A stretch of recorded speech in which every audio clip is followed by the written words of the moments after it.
me conecto yo, Raimundo, qué es lo que yo quiero en mi vida, qué tan coherente es eso con la empresa en la cual yo estoy actualmente postulando. Que hay una conexión de propósito, que hay una conexión de valores, que hay una conexión, diría yo, en temas mucho más trascendentales que justamente temas más banales. Eh, a continuación, creo yo que es importante comentarles directamente ya la gestión de personas, cómo se gestiona a nivel de cultura. Principalmente lo que hacíamos nosotros era poder, una vez que teníamos la estrategia de la organización muy clara, nosotros generábamos una estrategia de personas muy clara y a su vez la estrategia de cultura era poder cómo se impregnan tanto el propósito, los valores y los comportamientos en cada uno de los subsistemas de recursos humanos. Ya lo vamos a ver a continuación. La estrategia de PBE, que nosotros le llamamos, propuesta de valor al empleado, esas son las siglas en español, tenerla muy claro. ¿Cuál es la propuesta? ¿Qué estoy generando yo para que estas personas puedan ser atractivos el estar aquí en esta compañía? Y eso es importante tenerlo muy, muy claro, ya que va a ser tu caballo de batalla a la hora de salir a vender eso, a potenciar eso, o también las personas te están diciendo qué cosas también no me gustan, que hay que tratar de disminuirla al máximo. Ahí puse en mayúscula una implementación co-construida. Y para mi gusto, esto creo yo que es uno de los puntos fundamentales para poder armar una estrategia de cultura. Nosotros teníamos dos alternativas, recuerdo, hace más o menos unos 4 años atrás, cuando implementamos la cultura en Sky. Era poder, más desde cuatro paredes, desde un trono, desde la estrategia, desde los directores, poder definirla, o bien generar un proyecto que demoraba más, era mucho más, tenía mucho más desgaste, pero incluíamos a las personas en la construcción de esto. ¿Qué es lo que generaba, qué es lo que generaba esto? Que las personas sientan partícipes de la creación de todo lo que es la cultura y a su vez, una vez que tenemos esta nueva cultura, no se sienten tan ajenos, sino que sienten que están en una casa en que ellos fueron principalmente los creadores. Esto fue fundamental para que las personas se alineen, para que las personas te crean, confíen en que lo que estás haciendo efectivamente no es algo a espaldas de ellos, sino que es algo bien democráticamente construido. Nos demoramos bastante en esta co-construcción, eso es algo que efectivamente se admite, pero estuvo presente desde el primer minuto y así los directores lo sabían. Entonces, realmente es un consejo que yo doy.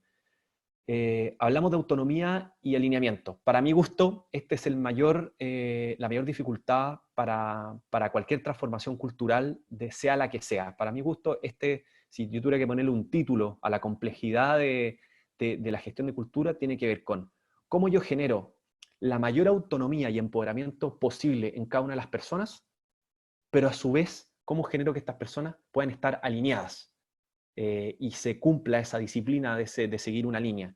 Es un poco un trade-off, porque por un lado quiero personas súper autónomas, pero por otro lado quiero que sigan una cierta línea, porque también cada persona autónoma puede apuntar hacia donde quiera, y la idea es que todos rememos hacia un mismo lado. Entonces, ese es principalmente el mayor problema, y ahí creo yo que nosotros lo hicimos muy bien en Sky y en Walmart para poder, a través tanto de la comunicación como con el liderazgo, y muchas veces comunicación a través del liderazgo, de los líderes, generar ese alineamiento y esa autonomía. No es fácil. Cuando se habla de cultura, principalmente se habla de un cambio cultural debe tener entre 2 a 4 años. Siempre se pasa por 4 fases, que de hecho no las puse en la presentación. Las 4 principales fases para poder ir a atacar la cultura organizacional es conocer, comprender, vivir y transmitir. Esos son los 4 niveles que tiene que ir pasando, o 4 etapas que tiene que ir pasando la cultura organizacional. Conocer, comprender, vivir y transmitir. Primero la gente tiene que conocerla, saber de qué estamos hablando. Después tiene que comprenderla. Ya, bueno, ahora sí ya la entiendo más a cabalidad. Luego tiene que vivirla, que eso ya pasa más o menos como al segundo o tercer año. Y por último, ya compartirla. Y eso ya es cuando ya se genera una propagación final. Y creo yo que ahí ya se da algo potente. Valores, pasamos a la fase de abajo. Generalmente, cuando se habla de valores, yo intento que tenga un apellido concreto, que es valores y comportamientos. Cuando las empresas declaran valores, que muchas veces lo pueden declarar de forma pomposa o con muchísimo marketing o publicidad, generalmente los valores quedan muy altos, son un poco etéreos, son un poco difíciles de poder bajar a la realidad, son difíciles de poder medir. Cada uno entiende la humildad o el compromiso según su historia de vida o según la propia definición que quiera. Entonces, aquí juega un rol fundamental los comportamientos, que son finalmente los que vienen a asentar mucho más y alinear mucho más qué espero de ese valor. Para mi gusto, tener 4 valores y 3 comportamientos por cada valor está suficiente. Nosotros, ¿cómo lo hicimos? Nosotros, una vez que tuvimos muy bien definido el propósito, la misión, visión, valores y comportamientos, fuimos a teñir cada subsistema de recursos humanos. Estamos hablando de cada sistema. Estamos hablando de la parte de compensaciones, estamos hablando de cómo remuneramos, cómo contratamos, cómo generamos el onboarding, cómo entrenamos, cómo despedimos, cómo desvinculamos. Todos, absolutamente todos los subsistemas o áreas de recursos humanos, cómo se ven teñidas, cómo se ven influenciadas por los valores y comportamientos. Para mi gusto, ese proceso que duró alrededor de unos 2 años fue un proceso fundamental, porque es la única manera que recursos humanos tiene para poder asegurar, como guardianes del proyecto, que la gente realmente se está comportando como estos valores dicen. Es muy fácil poder decir que tenemos valores pegados en las paredes, que enviamos correos, enviamos mailings, pero de ahí a cómo recursos humanos asegura que hay un lineamiento a nivel de comportamental, eso es lo más difícil y justamente esta fue la fase. Lo medimos a través de varias encuestas, pero sobre todo alineamos muchísimo la parte de feedback continuo, feedback semanal, como la parte de evaluación de desempeño con los valores y comportamientos. Esa fue la manera concreta en cómo íbamos viendo la evolución de ellos. Si no me equivoco, los 2 últimos planetas tienen que ver con engagement y agilidad y gestión del cambio. Engagement es tu objetivo final. Finalmente, eso es lo que yo necesito. El engagement se tiene relación con el compromiso de la persona, que es lo que buscamos finalmente. Es estable. ¿Y por qué es estable? Porque hubieron varias empresas que hablaron durante varios años de motivación. Mira, acá yo no me guío tanto por lo teórico, pero más en lo práctico he descubierto que para mi gusto la diferencia entre compromiso, engagement y motivación es principalmente que la motivación es mucho más fluctuante y puede cambiar a medida de que cambian quizás los días, las semanas, algo mucho más variable, versus quizá el engagement, el compromiso, que es algo mucho más estable en el tiempo y te da esa sostenibilidad a largo plazo. El engagement yo lo veo como una variable mucho más resultante de todo lo que uno genera en la compañía y tiene que obviamente ser medido para ver cómo está la cultura organizacional. Yo aconsejo incluir esto en las métricas de clima, en las métricas de compromiso, en cualquier métrica que tenga la compañía de forma estable. Por último, agilidad y gestión del cambio. ¿Cuánto llevamos? 24 minutos. Me quedan 10. Para no seguir aburriéndolos. Agilidad y gestión del cambio. Para mi gusto, estos pasan a ser los 2 principales conceptos de hoy, que espero que cada uno, si nos dedicamos a todo lo que es gestión de personas, tengamos muy al día esto, y si no, podamos estudiarlo. La agilidad entra principalmente como un nuevo mindset, como sale ahí, como mucho más customer centric, es decir, que toda la compañía esté pensando en el cliente. Es mucho más trabajar en ambientes mucho más livianos, mucho más de equipos multidisciplinarios en los cuales se puedan ir desarrollando mínimos productos viables, mucho más ágiles, mucho más rápidos, diría yo que con un menos desgaste. Esto viene un poco a ser contrario a las grandes proyectos, cartas Gantt, que se generaban a 1 año, a 2 años, a 3 años. Esto un poco viene como a fasearlo, a dividirlo por fase. Viene a decir, bueno, la fase 1 quizás cada 2 semanas, que se hablan de los sprints, vamos a hacer esto, la fase 2 esto. Es un nuevo mindset, es una nueva forma de trabajar, en la cual te genera, para mi forma de verlo, lo que mayormente genera es que te hace un animal un poquito más adaptativo, un poquito más liviano.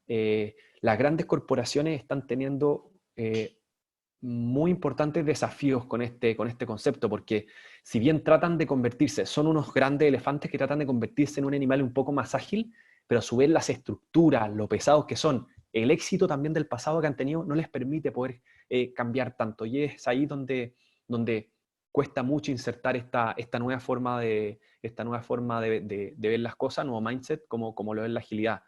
Me acuerdo en Sky implementamos temas de Management 3.0, que es para mi gusto un liderazgo no solo situacional, que es un poco el que todos hablan, sino un liderazgo que a mí me gusta llamarle más al servicio. Es un liderazgo que ya deja de ser el líder, ese líder Superman, que si es que se da vacaciones, no sé, hay problemas en el área, ese líder que efectivamente es el protagonista. Hoy en día, para mi gusto, Management 3.0 toca un poco de humildad en el decir que este es un liderazgo mucho más al servicio del equipo. Es decir, cómo el protagonista acá es el equipo y cómo yo puedo facilitarle lo más que yo puedo el terreno al equipo.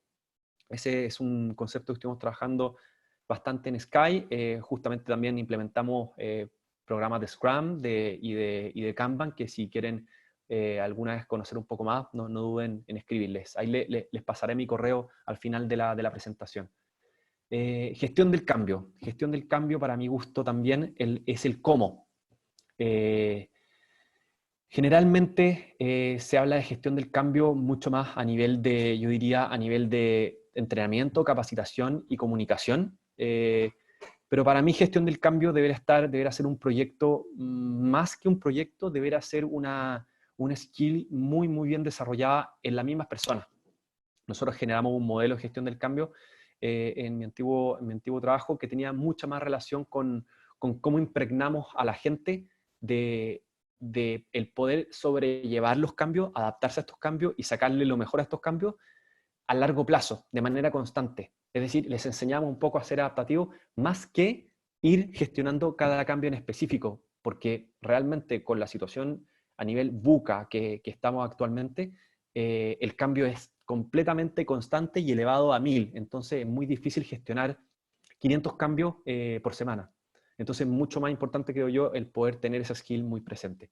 Ahí les puse entre paréntesis un libro muy bueno que tiene que ver, que se llama Organizaciones Exponenciales. A mí me gustó muchísimo porque tenía relación con cómo las organizaciones han ido desapareciendo y comiéndose a otras, muriendo también, y qué tenían estas organizaciones en su mindset, en su forma de pensar, qué tan adaptativas eran o no, y por qué murieron.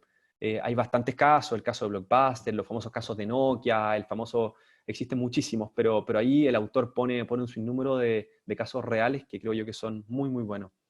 Para entender más de negocios, que creo yo que es donde deberíamos estar mucho más fuertes muscularmente hablando si es que gestionamos cultura, comprender el negocio. ¿Algunas reflexiones de lo anterior? Una vez ya vivido estos seis esferas, 6 distintos planetas, tiene que ver con preguntarnos también si es que vamos a generar un cambio cultural, ya sea a la base de transformación digital o no. ¿Qué estamos dispuestos a renunciar? Generalmente uno dice, bueno, queremos ser autónomos, queremos empoderar a nuestra gente, que haya mucha colaboración, que haya comunicación, pero nosotros tenemos, al menos yo, por ejemplo, tengo 30 años, bueno, he sido criado 30 años bajo un concepto de liderazgo A, y ahora voy a pasar a un concepto de liderazgo B, C o D. Es completamente distinto. No es llegar y tirar 30 años de una comprensión a la basura. Y eso creo yo que es muy importante, ser muy honestos con nosotros mismos y decir, bueno, ¿a qué estamos dispuestos a renunciar como empresa? Aquí quizás cosas más tradicionales, más legacy, estamos dispuestos a renunciar para poder dar el salto. Teoría de su realidad. Yo lo nombré anteriormente al inicio. Yo creo muy poco en la teoría, sí te da ciertos marcos, pero realmente lo más importante para gestionar cultura es basarnos en data y en la realidad. Y eso es un poco a lo que lo invito. Justamente, sin hablar desde la verdad absoluta, no existe. Cada cultura y cada modelo de negocios tiene sus propias complejidades, pero sí uno se puede apoyar muchísimo de resultados muy concretos. ¿Tuyos o de la otra, o del anterior, o de otra empresa, ejemplo? Management 2.0 subvenciona al 3.0. ¿Y qué quiero decir con esto? El Management 2.0 habla muchísimo de ambientes más tradicionales. Generalmente las áreas más operacionales viven bajo este Management 2.0 mucho más jerárquico, mucho más militar, mucho más tradicional, mucho más vertical. Y nosotros estamos queriendo ir a lo contrario. Queremos agilidad, cambio, adaptación, queremos que efectivamente nos tratemos todos por igual, horizontalidad, transparencia, mucha apertura a la información. Y aquí es donde también es importante entender que no es un cambio radical. Cuando una empresa vende y tiene su modelo de negocio 100% físico, no es que en una semana diga, bueno, voy a ser digital y vamos a botar a la basura todo lo anterior.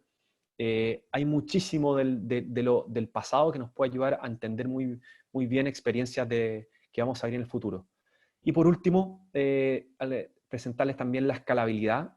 Esto es un concepto que yo tenía tatuado en mi antiguo cargo, ya que cada paso o cada proyecto que nosotros hacíamos, teníamos que pensarlo de forma escalable, de forma pensar bien si es que vamos a abrir una nueva sucursal en algún país, ¿cómo reaccionaría esto? ¿Cómo se vería esto enfrentado en 5 años más quizá a una realidad distinta? Hay que justamente nos dedicamos un poco a ser adivino en este caso, pero juega mucho también el volumen. Es muy distinto cuando uno gestiona un área de personas o una empresa de 100 personas, de 1000 o de 40.000. Las complejidades son bien distintas. Algunos consejos finales para ir terminando. Estos son, en punto 1, son algunos conceptos que para mi gusto deberíamos de estar muy entendidos y si no, poder entenderlos y estudiarlos en temas de analytics, temas de deep learning y temas de RPA, que Robotic Process Automation está muy, muy de moda por todo lo que es la automatización de los bots en temas de gestión de personas, sobre todo. Reaprendizaje continuo. Justamente lo que estamos haciendo ahora en este webinar, para mi gusto, es espectacular, ya que estamos compartiendo información que si es que no estuviéramos viviendo bajo un concepto de pandemia, lo más probable es que no lo estuviéramos haciendo.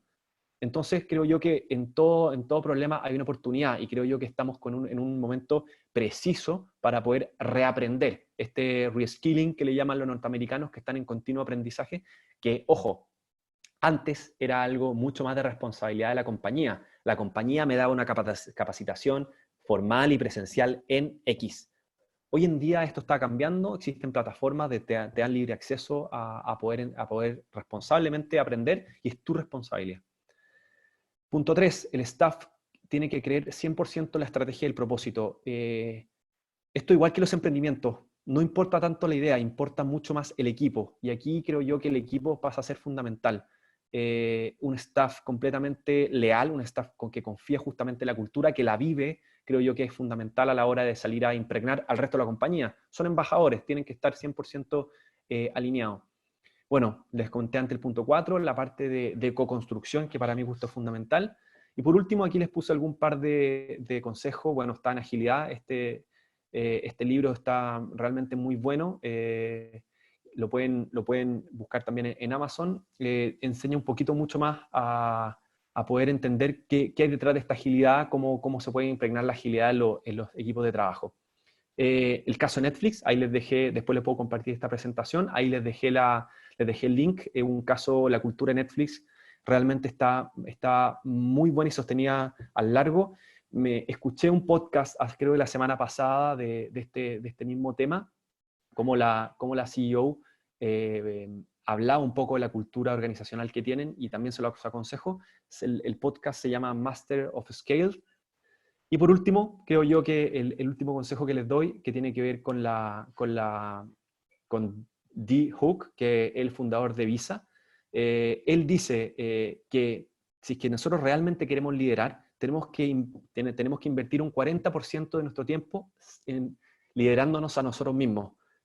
Para mi gusto esto es fundamental porque generalmente la gente tiende a salir a liderar, ya sean proyectos, ya sean a personas, y yo creo que lo primero que uno tiene que hacer es poder observarse a uno mismo y poder entender bien cuáles son sus puntos débiles, cuáles son sus fuertes y trabajarlo. Él habla de estar siempre con ser autoconscientes, habla de la autorreflexión y habla de la autorregulación personal y emocional. Creo yo que esos 3 puntos son puntos que nos pueden dar muchísimo para ser buenos líderes y buenas personas también. No necesariamente todo esto es ligado a la empresa, sino que también yo diría para poder mantener ese balance en ser la mejor persona que se puede hacer, los distintos roles que uno tenga, ya sea como hijo, marido, madre, padre, etc. Bueno, por último, ya estoy pasado un minuto, esta foto a mí me parece genial. Eh, Ellos son pájaros que se mueven en grupos, bandadas, y principalmente esto lo escuché esta semana, de hecho, los científicos determinaron que estos grupos de pájaros se mueven principalmente por autonomía, es decir, cada uno ve hacia dónde va y la misma naturalidad del movimiento es que van siendo adaptativos y sorteando o viendo hacia qué camino siguen juntos. Se habla mucho de autonomía y de también lealtad y compromiso de ellos. Así es que me pareció genial, creo que tenemos muchísimo que aprender, no solo de los demás seres humanos, sino también de los animales.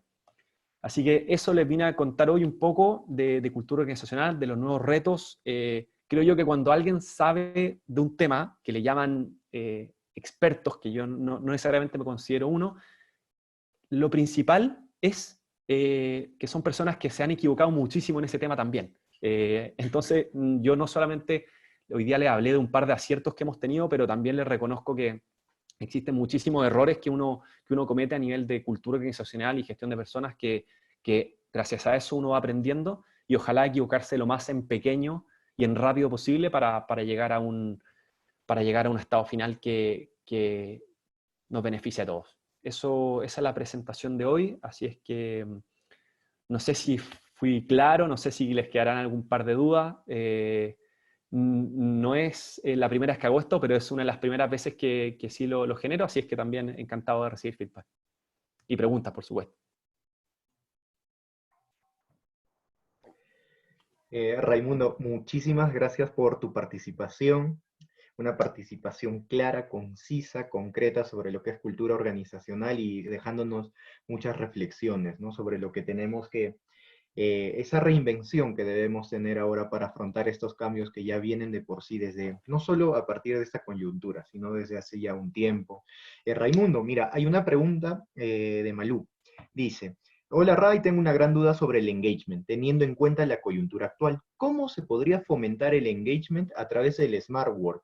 Y sobre todo, ¿cómo mantenerlo a través de los cambios que pueden surgir durante el año? Sí, perfecto. Hola, es una muy buena pregunta, principalmente viviendo la coyuntura actual. Creo yo que hay dos respuestas. La primera tiene que ver con que estamos viendo una coyuntura actual que para mi gusto se va a regular en el mediano plazo. Yo no creo que nos quedemos con un 100% de teletrabajo, sino que yo creo que va a ser algo un poco mixto, que eso juega a favor de la cultura organizacional, ya que te permite poder tener mitad quizás de la semana o un 60% de la semana a la gente más en remoto, pero también a la gente presencial. Yo he visto, como para responder bien en concreto, de hecho, hay un podcast que se llama Circle of HR, que lo escucho prácticamente día por medio, que son todas las personas, son puras personas que lideran áreas de recursos humanos y le hacen la pregunta, ¿cómo a su vez se están motivando en estos momentos? ¿Cómo mantienen la motivación en tiempos de COVID? Que es completamente difícil. Eh, la mayoría de las respuestas han ido primero por el propósito, que generalmente hay que mantenerlo muy vivo en estos momentos, donde más que nunca tenemos que saber para qué existe esta compañía. Tenemos que estar muy claros en que, en un segundo lugar, en que los liderazgos es muy importante que no solo se preocupen de mantener a las personas enfocadas en el trabajo en el día a día, sino también muy preocupadas de cada uno.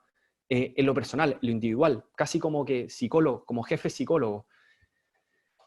Por ejemplo, hoy en día no estamos viendo un teletrabajo común, estamos viendo un teletrabajo donde los padres y madres tienen que estar con niños, tienen que estar interrumpidos, tienen quizás con problemas en las casas. Creo yo que hay que entender, hay que ser muy sensible en estos momentos y a través de los liderazgos poder tener muy bien, creo yo, cuidada a nuestra gente. Y en tercer lugar, creo yo que tienen que salir toda la parte positiva, alegre y creativa de las áreas de recursos humanos. No sé, ayer vi, por ejemplo, justamente en Walmart, en una gerencia de 300 personas, todos los viernes se hacen una reunión todos para actualizar las noticias de la semana y ponen un tema en específico. Y todos llegan disfrazados y vestidos de ese tema en específico. Son algunas cosas que pueden ayudar, creo yo, a que se mantenga ese espíritu que es mucho más difícil o no tenemos experiencia a través de en transparentarlo a través de online. La verdad es que es difícil, no es fácil, No tengo la respuesta tampoco 100%, creo yo, a nivel de verdad, pero por ahí creo que puede ir.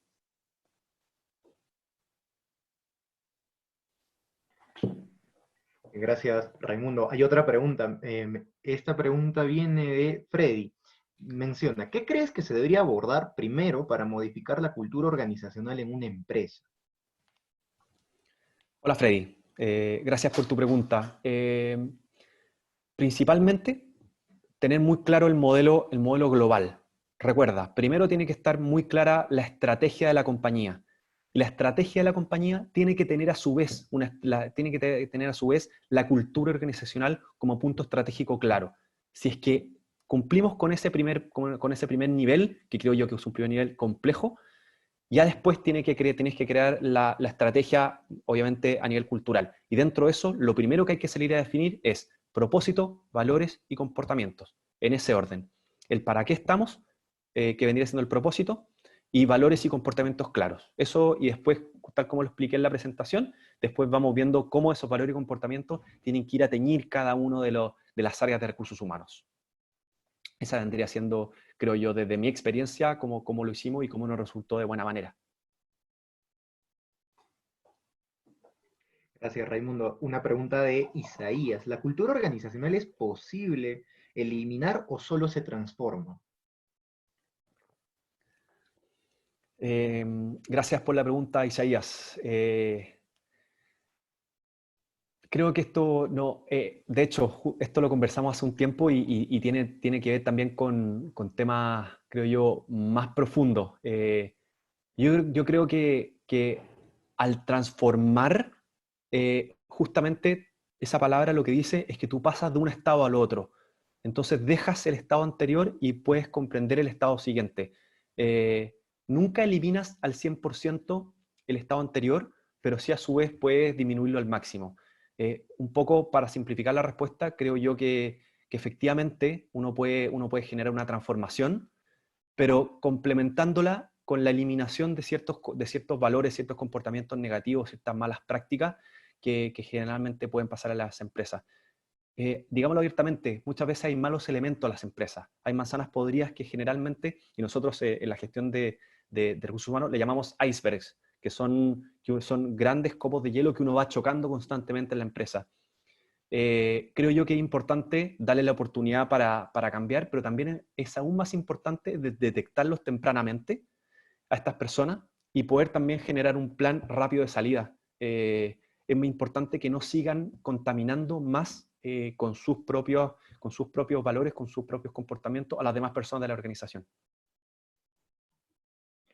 Raimundo, tenemos un par de preguntas más. Esta viene de Leslie. Pregunta, ¿qué métodos o herramientas plantear al momento de realizar un cambio dentro de una organización donde no se adaptan o no quieren salir de su status quo? Perfecto. Mira, principalmente, ¿qué es lo que haría yo si es que me encuentro con esta situación? Generalmente, cuando uno tiene una situación donde uno ve que no hay palanca de cambio, no hay ganas de querer generar esto, de querer transformarse, de querer mejorar, y uno dice, bueno, ¿qué herramientas aplicamos? Creo yo que la herramienta viene a dar un poco respuesta, es decir, como el cómo. Pero efectivamente lo que yo creo que hay que concentrarse muchísimo es en poder generar un buen diagnóstico, que creo yo que generando un buen diagnóstico de la situación, el por qué la gente no quiere cambiar, el por qué la gente no quiere transformarse, el por qué la gente no quiere meter agilidad, es justamente ese diagnóstico el que después te va a poder permitir poder generar un proceso que tenga ciertas herramientas. Esto es lo mismo que cuando uno dice, bueno, aplico qué herramienta necesito para poder quizás botar una casa. Bueno, dependiendo de la casa, veamos qué tipo de casa es, investiguémosla primero y después de eso podemos generar efectivamente, ver qué herramientas son las más necesarias para ese tipo de casa en específico. Eh, yo soy le doy mucho hincapié a poder entender bien qué es lo que está pasando para después, posteriormente, generar las herramientas necesarias, que pueden ser diversas y múltiples. Y bueno, Raimundo, una pregunta de Michael Pretel. saluda, dice, buen día. ¿Qué tipo de cultura organizacional sería la adecuada para una empresa de ingeniería y consultoría? ¿Cuáles serían los pasos a seguir hacia su implementación? Muy, muy buena pregunta. No hay una única cultura, para mi gusto, que sea ad hoc a esa misma, a esa industria o empresa. Podemos observar, por ejemplo, en industrias, no sé, en retails, podemos ver que existen diversos tipos de cultura, etcétera. Pero a mí me gustaría mucho, si que pudiera ponerme a soñar, una cultura, una cultura horizontal, una cultura donde efectivamente uno tuviera acceso a todas las personas de la organización, sin tanto tener que ir tocando puertas y puertas cerradas, sin tanta jerarquía. Una cultura, sobre todo, basada en la confianza, que es una palabra, creo yo, que es fundamental, que te permite poder ir avanzando de manera sana en los distintos proyectos, porque yo confío en que el otro está muy, muy alineado conmigo y confía en mí. Eh, para mi gusto, una cultura transparente y abierta, una cultura donde la información pueda ir y volver, una cultura donde si efectivamente el conocimiento es la base fundamental de esa empresa, el conocimiento puede ser compartido y puede ser democratizado. Creo yo que el principal problema que tienen todas las empresas ligadas a la consultoría es que no viven lo que enseñan. Es algo que pasa un poco, de hecho nos pasa también como seres humanos y tampoco hay que esconderlo, pero creo yo que eso, tanto la transparencia, la horizontalidad pueden ayudar muchísimo a ese tipo de empresas. Yo seguro intentaría implementar algunos de los valores de la agilidad, sobre todo en compañías ligadas a la ingeniería. Bien. Raimundo, agradezco que nos hayas podido absolver las dudas, las consultas que han tenido las personas que han participado el día de hoy. Una vez más, te agradezco por tu participación, por tu notable presentación y habernos dado un alcance sobre lo que es cultura organizacional y los nuevos retos a los que ya nos venimos enfrentando. Te invito un momento a quedarte para darles comunicación a las personas que están participando ahora y mencionarles que continuamos con esto de HR Talks, con esta iniciativa. El día de hoy tuvimos a Raimundo Hartman, y bueno, esto continúa el día lunes con Lucía Malián, CEO de Motivo Uruguay, a las 18 horas, Colombia, Perú, México. Hora de Uruguay y Argentina vendría a ser a las 20 horas. Y Lucía Malián nos va a hablar sobre motivación en entornos VUCA. Tenemos también algunas cuantas exposiciones más para finalizar este gran mes. Y bueno, cualquier duda, cualquier consulta, nos pueden seguir a través de nuestras redes sociales. Ahí también se van a enterar de las nuevas programaciones que vamos a tener y de una iniciativa muy, muy importante que estamos haciendo con todos los expositores que han participado en HR Talks. Vamos a formar un networking, una comunidad internacional que también nos gustaría que fuesen partícipe aquellas personas que se han registrado y seguramente en el transcurso de los días les va a llegar una comunicación y una invitación formal. Raimundo, para finalizar, hay una consulta más. A ver, es, la pregunta es de Janet. ¿Qué hacer con una cultura horizontal donde la confianza de parte de un superior se excede y el colaborador se aprovecha, creando un conflicto con su jefe inmediato? Sí, es una muy buena pregunta. Es un poco lo que pasa en todo sentido de vida, ¿verdad? O sea, encontrar ese justo equilibrio, ese justo balance en algo es realmente difícil. Lo que dice ella es algo que sucede y creo yo que se tiene que atacar desde dos maneras.